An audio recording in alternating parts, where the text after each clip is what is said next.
না না, মানে আমি একটু দেখার চেষ্টা করতেছি এখন। মানে ইরানে যারা আছেন তারা হয়তো বাংলাদেশের অনেক নাগরিক এই মুহূর্তে ইরানে আছেন, এরকম টর্চ লাইট জ্বালায়া বাতি দিয়া একটু একটু খোঁজা হচ্ছে কাদের জানেন? হ্যাঁ, যারা ইরানকে একটা গেমের মধ্যে ঢুকাই ফেলছিল। আলহামদুলিল্লাহ আজকের দিনে যখন আমি নিউজটা করছি আমার কলিজাটা বড় হয়েছে, একদিকে একটু টেনশন আছে, আমেরিকা কিন্তু একটা ঘটনা ঘটাই দিবে, অন্য নিউজগুলো দেখলে বুঝবেন বড় একটা কিছু ঘটতে যাচ্ছে। তবে আশার দিক হচ্ছে ইরান তাদের ঘর গোছাই ফেলছে, অর্থাৎ যেই আন্দোলন থেকে এত কিছু হয়েছে সেই আন্দোলন দমনে সফল হয়ে গেছে ইরান। সর্বোচ্চ নেতা কাজে দিছে, দেশ ছাড়ে নাই, পালায় নাই, ছিল, অপেক্ষা করছে যে জনগণ তাদের ভুল বুঝতে পারবে। যখনই জনগণ তাদের ভুল বুঝছে যে খেলাটা তো বাহির থেকে হচ্ছে, জনগণ সরে গেছে বিক্ষোভ থেকে। রয়ে গেছে কারা? ওই যে যারা মনে করলেন যে পাতা পোতা খায় এজেন্ট, তারা। তখন ইরান বিভিন্ন অভিযান শুরু করলো। গতকালকে একটারে কি করছে, বালিশ ছাড়া সবাই দিছে ভাই। এরপরে যে পরিস্থিতি হয়েছে, কয়েকটার বাড়িতে অভিযান চালাইছে, কয়েকটা না শত শত হাজার বাড়িতে অভিযান চলছে, সেখান থেকে অনেক কিছু পাইছে। এরপরে হঠাৎ করে মাঠটা ফাঁকা হয়ে গেল। কিছু জায়গায় এখনো আন্দোলন চলমান, কারণ আমেরিকা একটা বড় অভিযান চালাবে, রাজপথটা তাদের দখলে আসবে সেই আশায় প্ল্যান বি কিন্তু চলতেছে, বাট প্ল্যান এ যেটা ছিল ব্যর্থ হয়ে গেছে।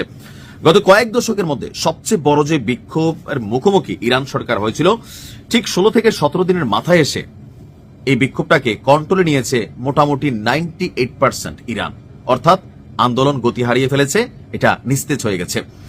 আপনার দেশটির প্রশাসন বলছে যে পুরোপুরি নিয়ন্ত্রণে নিয়ে নিয়েছে এই বিক্ষোভের ইস্যুতে যা ঘটছে এগুলা।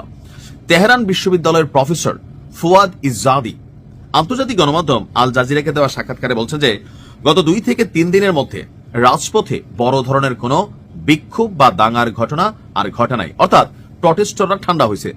তার মধ্যে দেশ জুড়ে চলমান অস্থিরতা কাটিয়ে আবার সবকিছু স্বাভাবিক হতে একটু সময় লাগলেও সরকার সবকিছুর কন্ট্রোল নিয়ে নিয়েছে।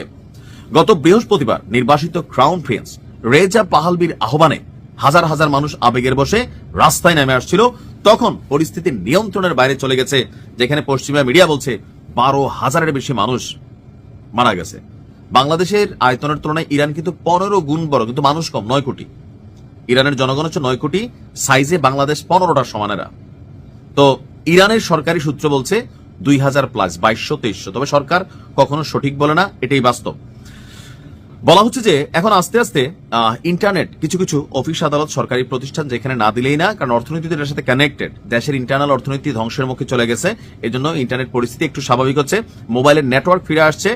আর এই পদক্ষেপকে, যে পদক্ষেপ ইরানি সেনাবাহিনী যে রেড লাইন ঘোষণা করছিলেন আর বলছে যারা ইরানের বিরুদ্ধে অবস্থান নেবে, আল্লাহর বিরুদ্ধে নিছে বইলা যেই ফতোয়া জারি করছে আর যেভাবে রক্তচক্ষু উপেক্ষা করে ঘটনা গড়াই দিছে গতকালকে, মাঠ তো খালি হবে। তিনি বলছেন যে এই পদক্ষেপটা সরকারের জন্য জরুরি ছিল।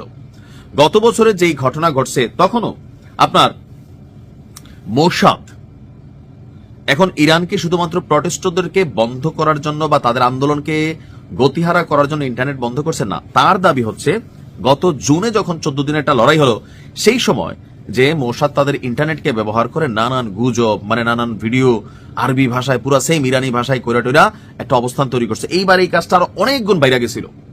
মানুষ মনে করছে আরে দেখো এখানে শেষ ওইখানে শেষ, সরকারকে স্বীকার করবে কিনা, এই খেলাটা যেন না খেলতে পারে সেই জন্য ইন্টারনেট এবং মোবাইলের নেটওয়ার্ক ইরান বন্ধ করে দিয়েছিল। আল জাজিরার আরেক প্রতিবেদন বলছে যে ইরানের বড় বড় শহর যেগুলো আছে বিভিন্ন প্রদেশের, সবগুলি এখন সরকারপন্থীদের দখলে। সাধারণ বিক্ষোভকারীদের উপস্থিতি কমে গেছে, হাজার হাজার সমর্থক মিছিলে অংশ নিয়ে প্রশাসনের প্রতি তাদের সংহতি প্রকাশ করেছেন। কারণ পেটে খাওয়া মানুষ যারা, কর্ম করা মানুষ যারা, তারা তো দিনের পর দিন রাস্তায় ঘুরতে পারে না, ভাত খাওয়া লাগবে কাজ কইরা, চাকরি থাকবে না, ফিরে গেছে, আবেগে নেমে গেছিল, মনে করছিল যে ঘটনা ঘটাইতে পারবে।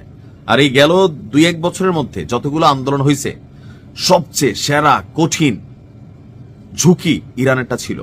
দেশ বিদেশ G7 এই খেলায় মাইতে গেছিল, কিন্তু আল্লাহ ইরানকে হেফাজত করছে, ইরান কন্ট্রোলে নিতে পারছে সবকিছু। কিন্তু খারাপ সংবাদ হচ্ছে একটা বড় ঘটনা ইরান নিয়ে ঘটবে সর্বোচ্চ 24 থেকে 48 ঘন্টা। কাতারে কিন্তু বিমান ঘাঁটি সরাই নিচ্ছে আমেরিকা, তার মানে কিছু একটা ঘটতে যাচ্ছে। আল্লাহ হেফাজত করুক। আসসালামু আলাইকুম।